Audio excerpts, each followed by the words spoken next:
My husband had a heart attack, and I called Elvis. He sent 2 of his guys after me and all my stuff. And I've been living here ever since 1967. When Graceland fell silent, one voice still echoed through its halls. While the world mourned the king of rock and roll, while family members scattered and staff departed, one woman remained. She walked those empty corridors, keeper of memories that would shake the very foundation of everything we thought we knew about Elvis Presley. Her name was Della Mae Biggs, but everyone called her Aunt Delta. She wasn't just another relative hanging around the mansion for fame or fortune. Delta was Elvis's blood, his father's sister, and more importantly, she was his confidant during the darkest hours nobody else witnessed. For over a decade, she lived at Graceland, watching over Elvis like a protective guardian angel. When August 16, 1977 arrived and changed everything forever, Delta made a choice that would define the rest of her life. She stayed. While others fled from the spotlight and the overwhelming grief, Delta remained in those sacred halls. She became Graceland's unofficial historian, the living memory of what really happened behind closed doors. But here's what nobody expected. Delta wasn't just preserving happy memories and heartwarming stories. She was guarding something far more explosive, something that would challenge everything the world believed about Elvis's final years. Delta carried a secret so powerful it could have rewritten history books. She witnessed moments that contradicted official reports, overheard conversations that revealed hidden truths, and saw evidence that painted a completely different picture of Elvis's last days. For decades, she held her tongue, protecting the man she loved even in death. But as the years passed and Hollywood continued spinning its version of Elvis's story, Delta grew restless. The woman who stayed after everyone left had something to say, and when she finally spoke, her words would send shockwaves through the Elvis community. Her revelation wasn't just another family anecdote or touching memoir entry. This was testimony that challenged the very narrative we'd accepted about one of America's greatest icons. Delta knew the truth about Elvis's final chapter, and what she revealed would force millions of fans to question everything they thought they understood about the king's tragic end. The secret she protected for so long wasn't just about Elvis.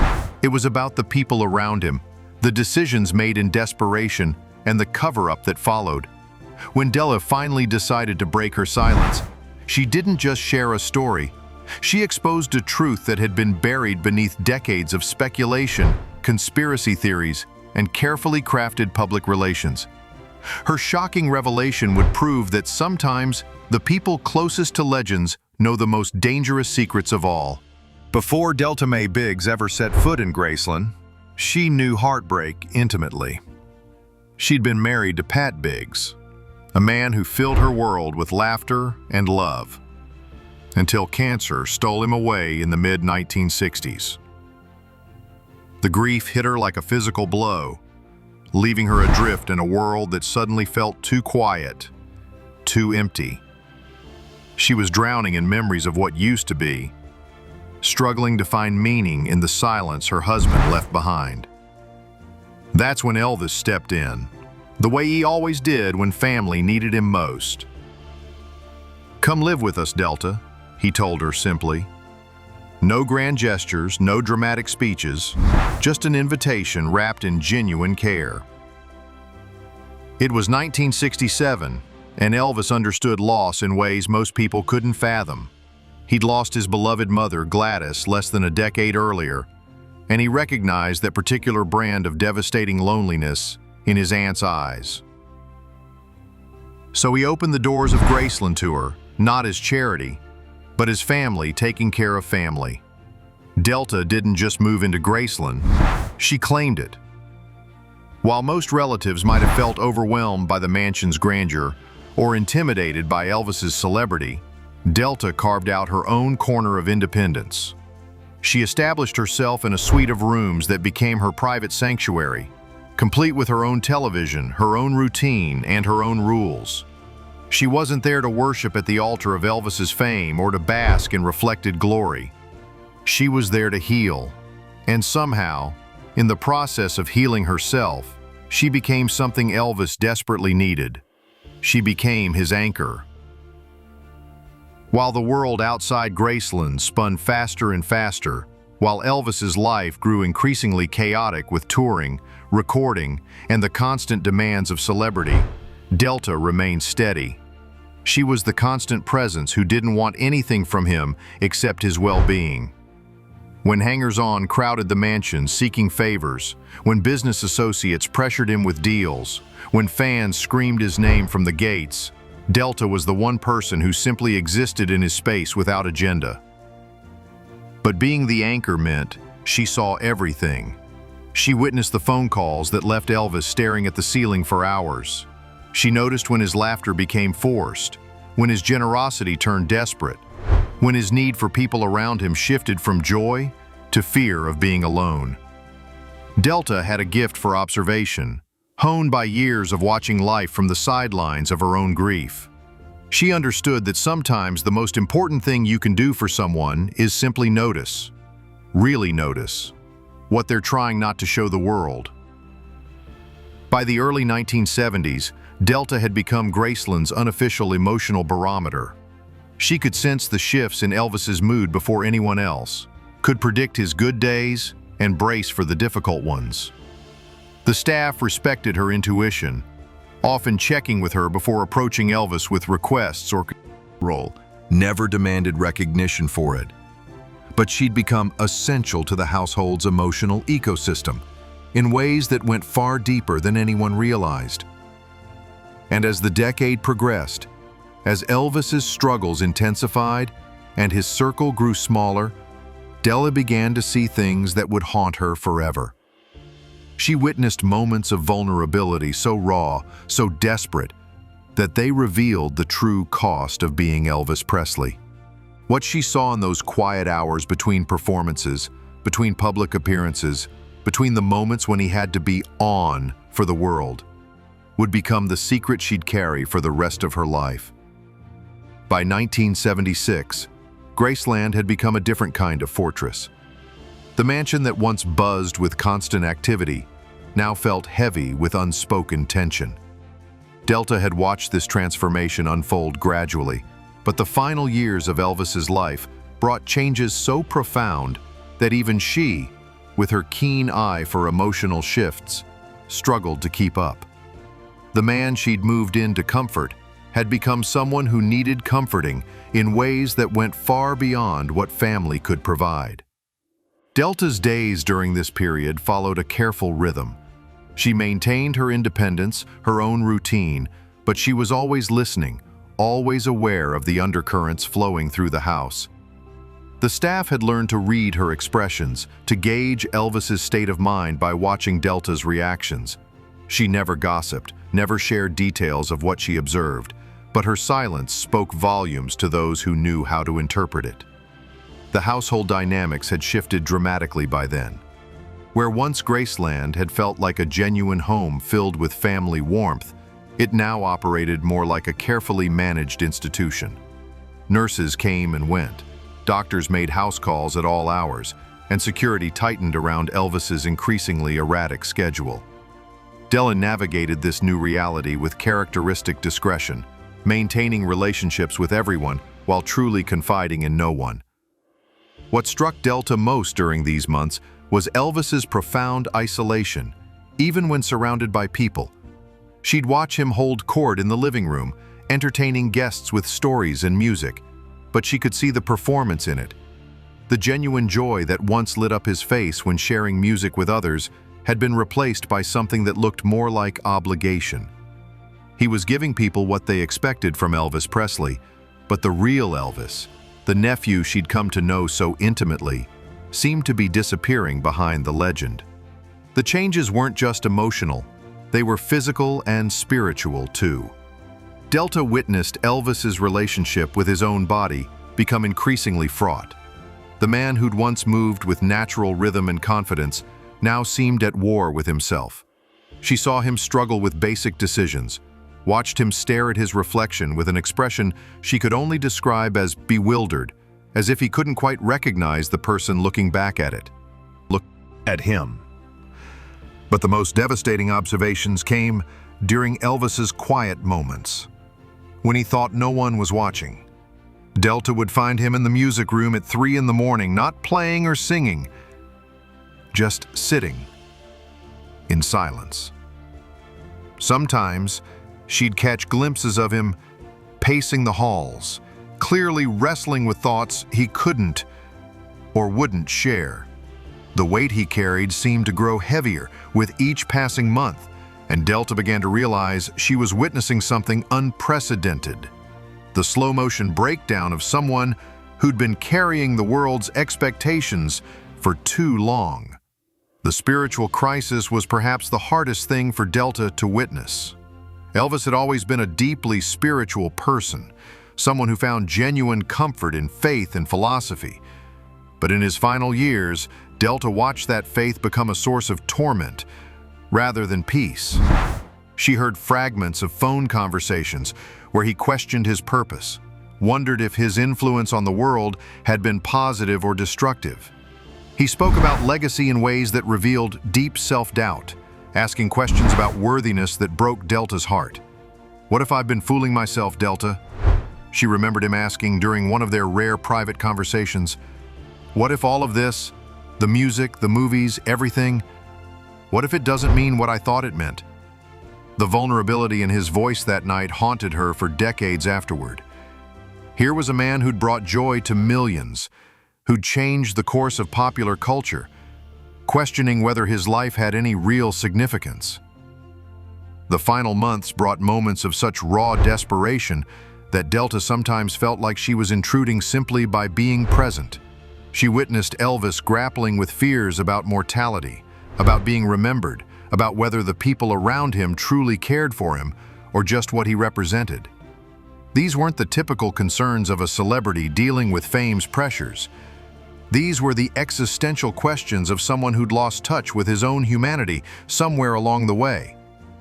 Delta carried all of this knowledge silently, understanding instinctively that sharing these observations would be a betrayal of the trust Elvis had placed in her, simply by allowing her to be present.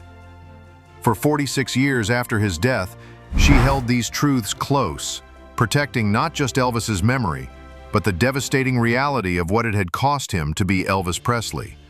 The secret she guarded wasn't scandalous, it was sacred.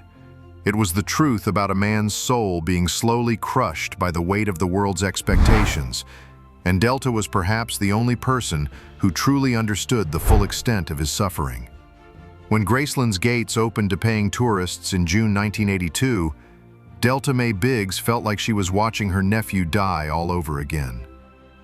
The home where she'd lived for 15 years, where she'd witnessed Elvis's most private moments, was being transformed into something unrecognizable, a museum, a monument, a money-making machine that bore little resemblance to the sanctuary it had once been.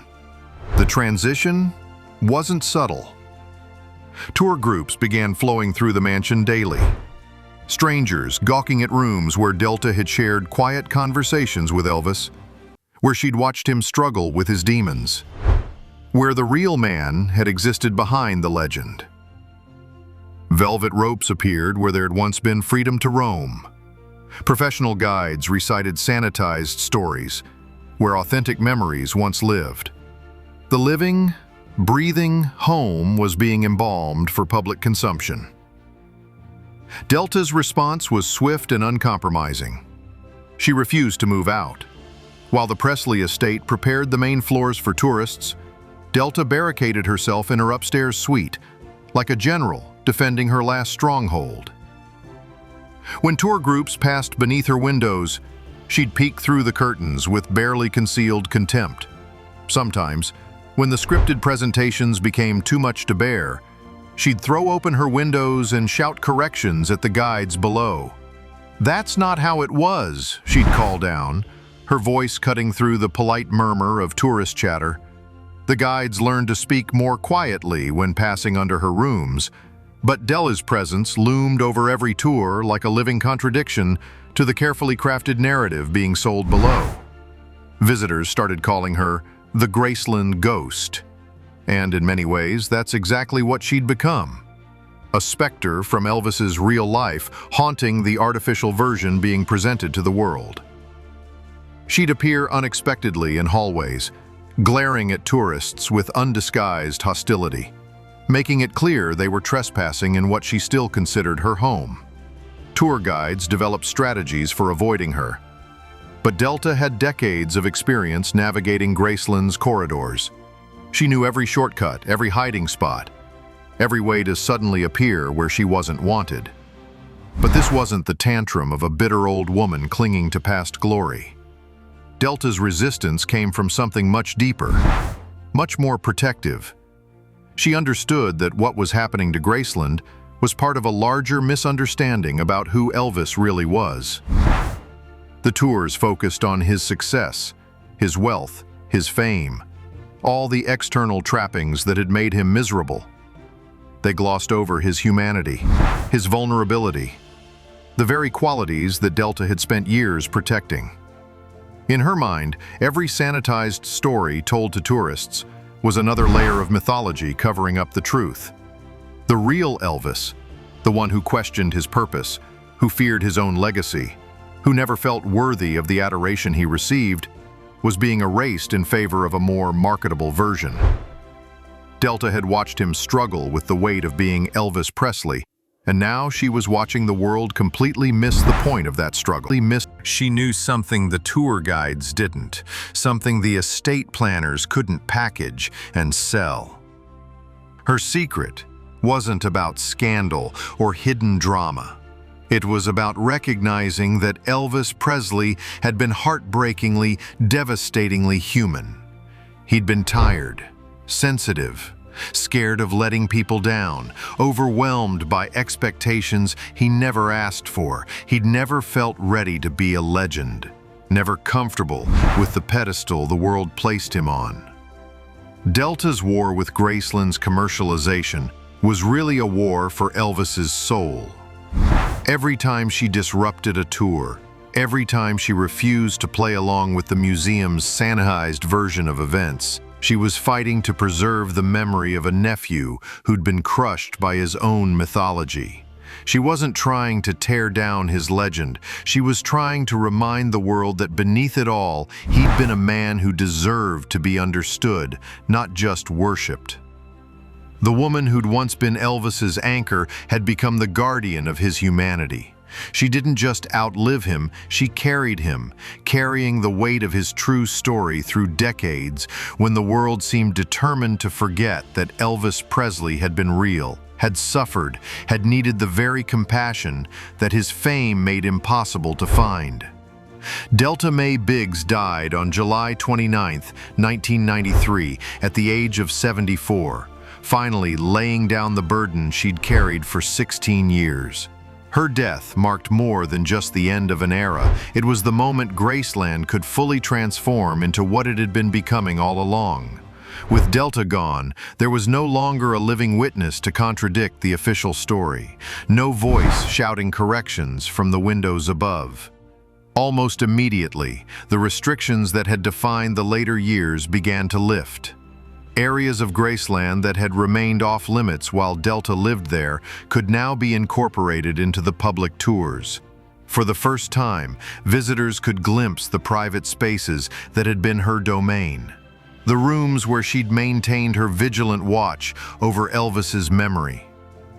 What they found there revealed layers of complexity that few had expected. Delta's personal belongings told the story of a woman full of contradictions. Her rooms contained both tender mementos of her relationship with Elvis and stern reminders of the boundaries she'd maintained. There were family photographs placed lovingly on nightstands next to handwritten signs warning staff to stay out. Letters from friends revealed a woman capable of deep affection, while her journal entries showed someone who could be brutally direct about people she didn't trust or respect. The picture that emerged was of someone who'd been simultaneously the toughest and most loyal person in Elvis's orbit. She'd been cold to outsiders precisely because she'd been so protective of the inner circle. Her legendary rudeness to tourists hadn't been cruelty. It had been a fierce guardian instinct gone into an instinct. Meant being the bad guy. Being the one willing to say no when everyone else was saying yes. The most revealing discovery after Delta's death wasn't what was found in her rooms, but what was missing. Despite 25 years at Graceland and witnessing Elvis's most private moments, she left behind no memoirs, interviews, or detailed accounts. The woman with the most intimate access to Elvis's world had taken her stories to the grave. This silence spoke volumes. Delta's legacy wasn't built on what she said about Elvis, but what she chose not to say. Her protective silence was a final act of loyalty to a nephew she understood as no one else could. She knew Elvis not as an icon to be marketed, but as a human being deserving privacy and compassion. Delta's secret was finally clear, not through revelation, but through how it shaped her entire life. She knew Elvis had never been comfortable being Elvis Presley. She'd watched him struggle with crushing expectations and question his life's meaning beyond entertainment. For decades, she protected this vulnerable truth from a world that preferred its legends simple and shining. In the house that built a legend, Delta kept the soul intact through her sacred silence. What secrets do you think other family members might have protected? Share your thoughts in the comments below. And don't forget to subscribe for more untold stories about the real people behind the legends.